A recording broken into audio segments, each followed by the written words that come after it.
Thank you so much again for joining me on this channel. As always, I'm very grateful for all your previous views, likes, subscriptions and shares. It is the Jewish festival of Sukkot. We love a festival on this channel. Festivals are one of the great gifts that religion has given to the world, so let's find out a little bit more. The Jewish calendar uses natural months, 29 or 30 days long. It stretches from new moon to new moon.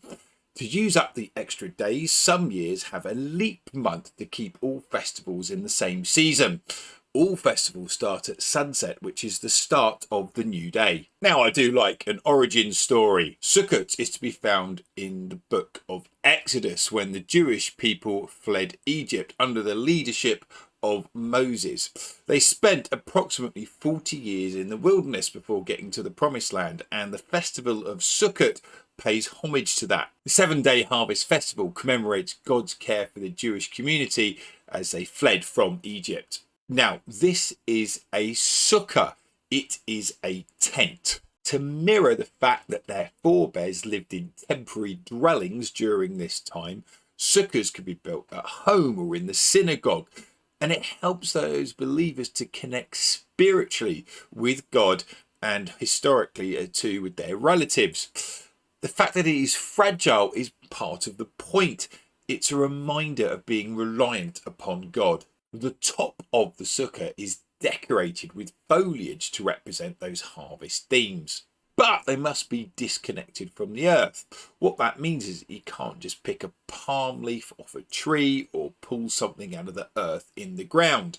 It must effectively already be there. It emphasizes that connection with the natural cycle of the harvest and the seasons. I love this image of the inside of a sukkah. You see how bright and vivid it is. The inside can be decorated with what are known as the 7 natural wonders found in Deuteronomy 8. These are 7 foods that are associated with the Holy Land. So you have wheat, barley, grapes, figs, pomegranates, olives and dates. There's symbolism to the foodstuffs as well. Grapes symbolise harmony, and a pomegranate, is supposed to have 613 seeds, symbolises the 613 laws followed by those in the Jewish faith. So the sukkah is used for eating in, and in some cases some Jews will actually sleep in the sukkah. For 7 days the sukkah becomes an hub of activity. It's a place where people can eat, and in some cases, depending on the climate, some people will actually spend time overnight sleeping in the sukkah. The rule of thumb is that if it's going to be horribly uncomfortable in the sukkah, so for example if it's lashing down with rain, then you are actually of course permitted to move out. It's about being practical and remembering that at the heart of this is the symbolism of living in these booths. The conclusion of the 7-day festival is known as Simchat Torah, which is the joy of the Torah.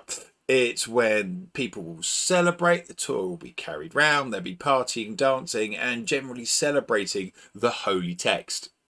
Now, the festival has also another nickname, the Festival of Booths, referring to the sukkahs, the tents that are erected in the gardens of people or indeed in synagogues. There are some fascinating interpretations out there, least of all from an author, Joshua Foer, who about a decade ago created an installation, an art display in New York City called Sukkah City.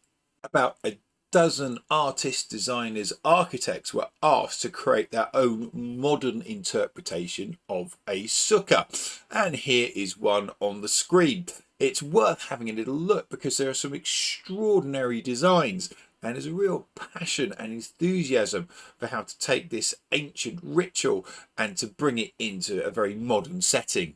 There's even something known as peddy sukkahs. These are sukkahs on the back of tricycles. They're portable, if you will. So if you can't build your own sukkah, the sukkah can come to you. And the ancient city of Venice has sukkahs on the back of some of its boats.